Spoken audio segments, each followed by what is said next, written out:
সম্মানিত ভিউয়ার্স, দেশ এবং দেশের বাইরে অবস্থানরত আমাদের ইউটিউব চ্যানেল ডাওয়ার জাস্টিস ভিডিওর সকল শুভাকাঙ্ক্ষী ভাই বোনদের জানাচ্ছি লাল গোলাপের শুভেচ্ছা। আপনারা যে যেখানে আছেন ভালো থাকবেন, ভালো থাকার জন্য সবাই চেষ্টা করবেন। আপনারা জানেন আমি বাংলাদেশের এনভায়রনমেন্ট, পরিবেশ এবং সৌন্দর্য নিয়ে এবং অপরাধ নিয়েও কাজ করি, কিন্তু আমি আজকে বর্তমান সরকারের উন্নয়নমূলক কার্যক্রম দেখে আমি অত্যন্ত নিজেকে গর্বিত মনে করি এবং প্রাউড ফিল মনে করি, এই জন্য যে বর্তমান সরকার উন্নয়নমূলক কাজগুলো যেভাবে দ্রুত সমাধান করছেন, এই জন্য বর্তমান সরকারকে অসংখ্য ধন্যবাদ জানিয়ে আজকে আমি উপস্থিত হয়েছি কামরাঙ্গীচর বেরিবাগ এলাকায়, যেখানে 4 লেনের রাস্তা হচ্ছে আর যেখানে বুড়িগঙ্গার নদীকে পানি সচল রাখার জন্য চেষ্টা করা হচ্ছে। এই জন্য ধন্যবাদ জানাই বর্তমান সরকার এবং আমি সেই সাথে আশাবাদ ব্যক্ত করছি দ্রুত মেয়র নির্বাচন দিয়ে বিশেষ করে ঢাকা সিটির উন্নয়নকে অবধারিত রাখার জন্য আমি বর্তমান সরকারের সুদৃষ্টি কামনা করছি। সেই সাথে পরিবেশ নিরাপদ রাখার জন্য আমি বর্তমান সরকারের প্রতি আকুল আবেদন জানাচ্ছি।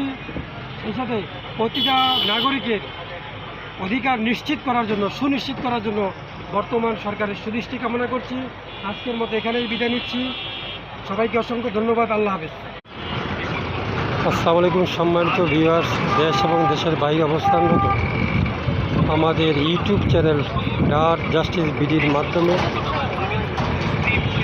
সংক্ষিপ্ত আকারে ভিডিও চিত্রের মাধ্যমে দেখাবো যে গত সরকারের আমলে যে মেয়র ছিলেন ঢাকা দক্ষিণের,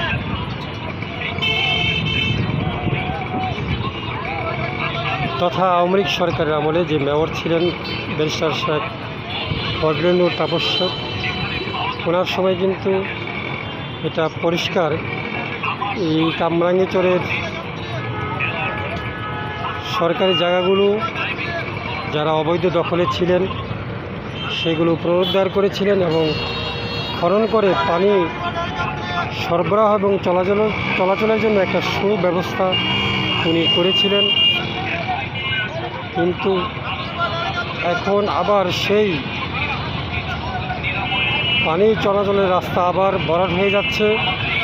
এই জন্য বর্তমান সরকার এবং আগামীতে যিনি মেয়র হবেন ওনার সুদৃষ্টি একান্তভাবে কামনা করছি এবং সিটি কর্পোরেশন দক্ষিণের যারা আছেন প্রশাসনিক কর্মকর্তা বৃন্দ তাদেরও সুদৃষ্টি কামনা করছি, যেন